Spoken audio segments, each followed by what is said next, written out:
Hello there, this is Tamil, and today I wanted to talk about drawing castles and how can you approach it in different ways. And yeah, let's just get into it. I'll go talk about a little bit of a process that I had for this exact painting.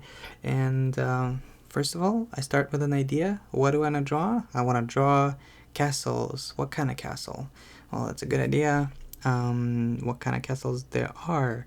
I start with a mood board. As always, I always recommend telling people, start with Pinterest. That's a really good place to start with. I went over to castles, comic book, castles, photo, castles, dark fantasy, and that's how I find a lot of references. I find a lot of Magic the Gathering cards.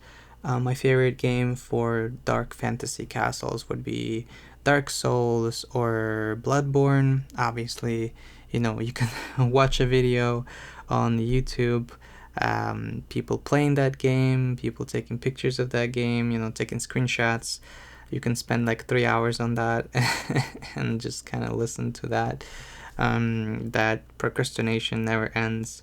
But start with that. I obviously went over, and once I have all those references, I go, okay, well, I have 3 or 4 styles of castles that I really enjoy. I'm looking at it from my favorite artists, and I go, wow, I want to really kind of replicate that. And the next question that I ask myself is usually, what am I actually doing today? Well, I'm making a video for this, obviously. Like, I'm making this painting for a video, but a lot of times, other people don't do that. And you have many choices. So, is it going to be a book cover? Is it going to be a drawing for learning?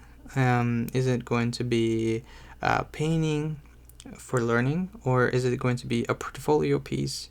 If it was for portfolio, I would definitely be heavily investing my time in perspective, and I would do a 3D model, and I would try to find like way more references, and I'll do thumbnails, right? You want to do thumbnails, the tiny little drawings of whatever you're trying to achieve. Maybe 4 or 5 of them, pick one that you like, finish that up, but polish it. But that's not the case for now. I just wanted to have fun. I haven't really drawn in probably a month. I've been a little bit behind in terms of painting and drawing. I have a full-time job, 50 hours a week. I don't have time to sleep sometimes. And so for this video specifically, I really wanted just to have fun. And so my perspective is super simple. It's just a straight on look, a little bit flat, but also it's not something that you can still make it work. And a lot of people, they do draw this style, and so I found a couple of cool artists. I found cool pictures of castles, and I started sketching with a simple pencil sketch brush from Clip Studio Paint. It's literally the most basic one. I didn't even look for a different one. I start with that. I go with big shapes. I try to see what can I do, keep adding to it. You can do this too. Whatever makes you more comfortable. You can start with like big shapes and just kind of colors. For now, I've been trying to get more into inking, and I've actually been drawing a lot of traditional. So I've been more invested into drawing. So I started with the drawing. I look up the composition. I think about the castle. Obviously, when I think about what kind of castle it is it going to be a castle for a magician? Is it going to be a castle for like a good person, bad person? Maybe it's like an army castle. Could be just a castle for a king who has been living there. It could be like very luxurious. So all those questions, ask yourself those questions and see if you have any answers to them. That kind of gives you like a general idea of the goal of your drawing.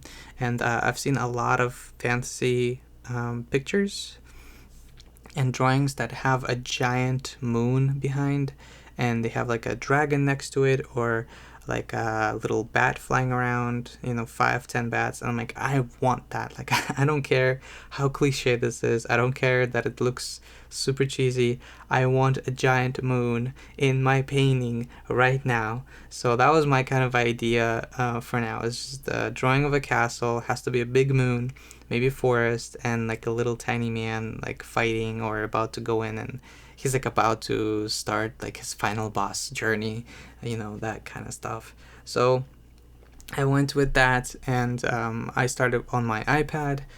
Thank God I can do that on Clip Studio Paint. Full Clip Studio Paint functions is on the iPad. And then after that, I just transfer that to my computer. And most of the footage is from the iPad, but I will show you step by step in a bit about how I did that on the computer too.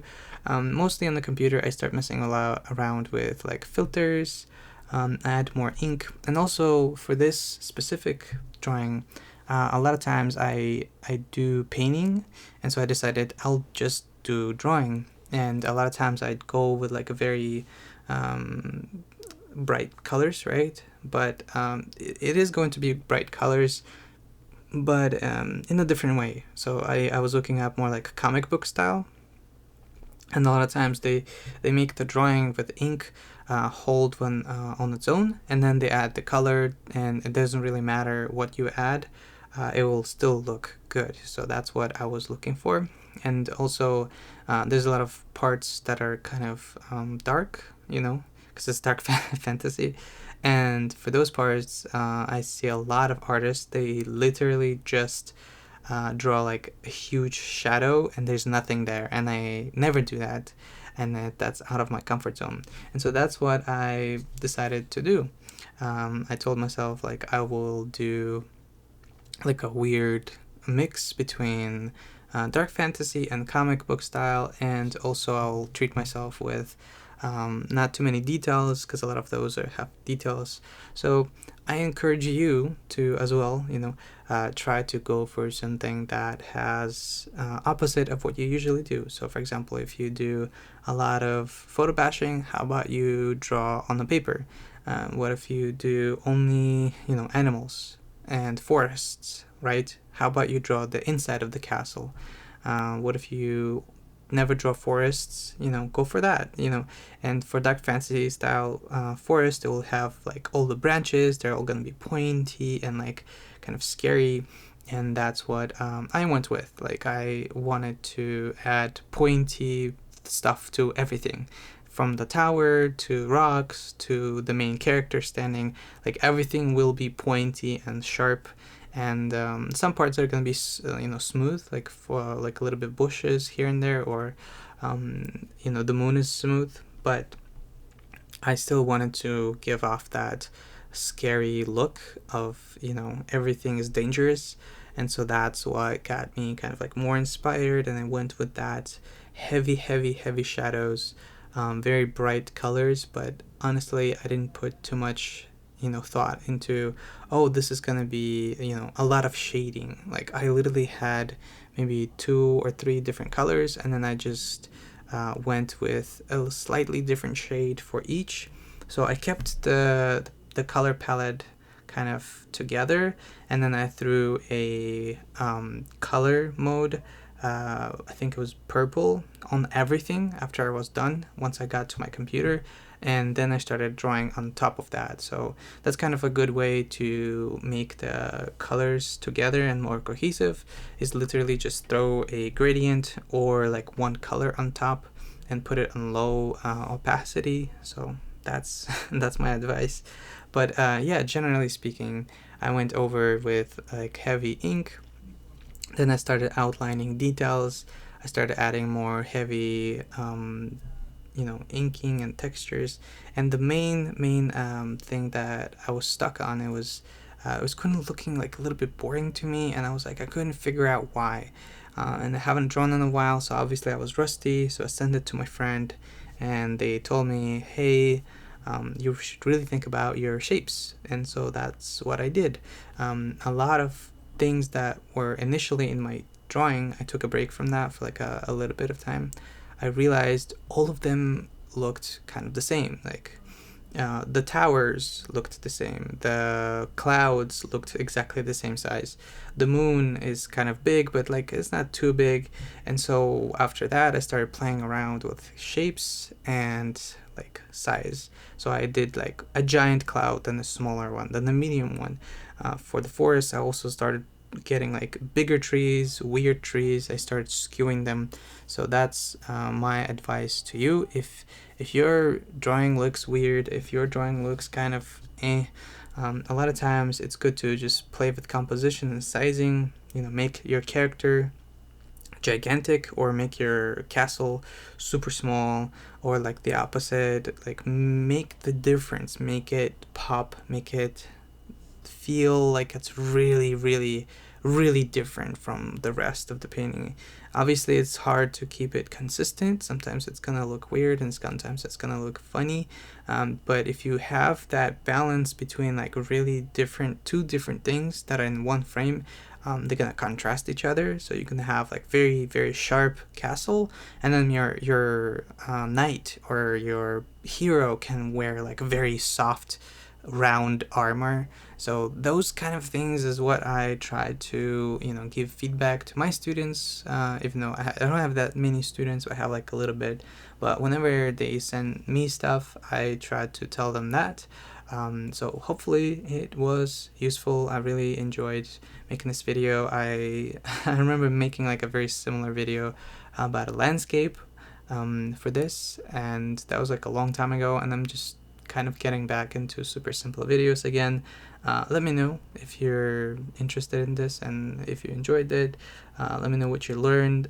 Also, send me your art and like maybe in the comments, or maybe just kind of in general. I would love to check it out. I don't know if I will have time to look at every single ones, but I'll try to get that as much as I can after work.